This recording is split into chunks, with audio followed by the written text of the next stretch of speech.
My name is Julie Shepherd and I am a radio producer on the One Extra Breakfast show with Trevor Nelson. As a radio producer, we basically do everything to get the show on the air and support the DJ. So we would choose the music with the music team, we decide what we're going to talk about and sort of direct Trevor when he talks about things, just everything to sort of make sure that the process runs the way it's supposed to run. I think if you switch off the microphone at the end of a show that's gone really well, it's just you're on a high really, because there's a lot of adrenaline when you're doing something that's live and your audience get involved and guests will come in and things will go right and things will go wrong. And if you know it's gone really well, it's a massive high.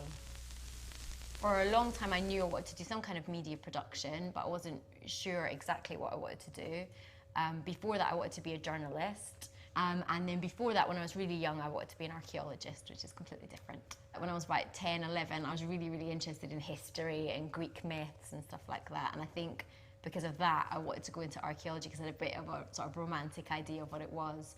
And then once I got to school and started doing career choices and realised I had to do chemistry and biology and spend a lot of time brushing a rock, I went off it. The main thing I remember about doing standard grades is that I wasn't allowed to choose what I wanted to do because my dad kind of came in bush and said, this is what you have to do. I think I wanted to do art, English, history, classics, woodwork for some reason, and something else, and my dad wasn't having it and said I had to do maths and I had to do French and I had to do all these sciences.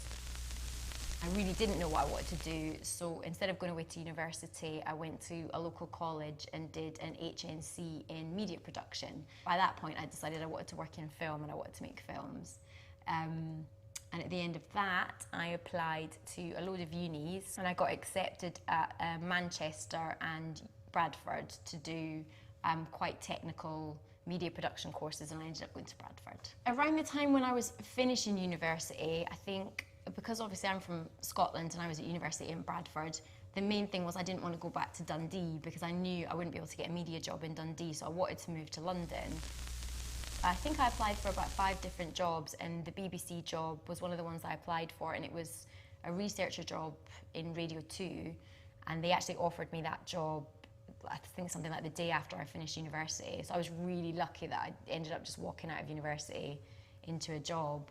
And even though it's a media environment, the BBC, especially the BBC Pebble Mill, Radio 2, was quite traditional and everyone was wearing office clothes and sitting at their desks, and I couldn't really imagine how I was going to fit in. You just feel really young and really stupid.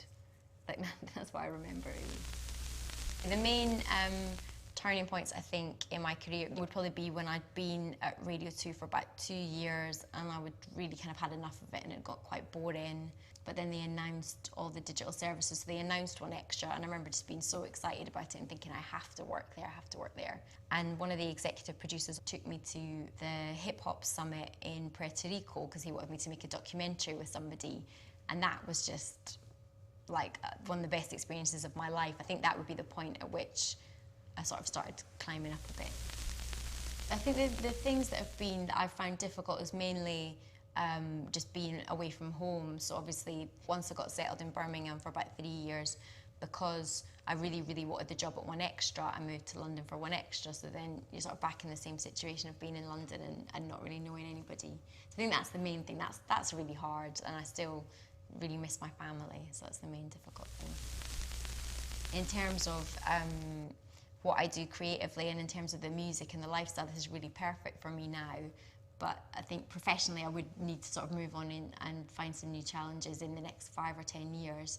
But I am at the point where I don't really know what direction I want to go in. And the media is changing a lot as well, so I think it's probably difficult to sort of say what you'll be doing in 10 years' time because you don't know what the media landscape's going to be like in 10 years' time. You just have to be sort of flexible and look for opportunities.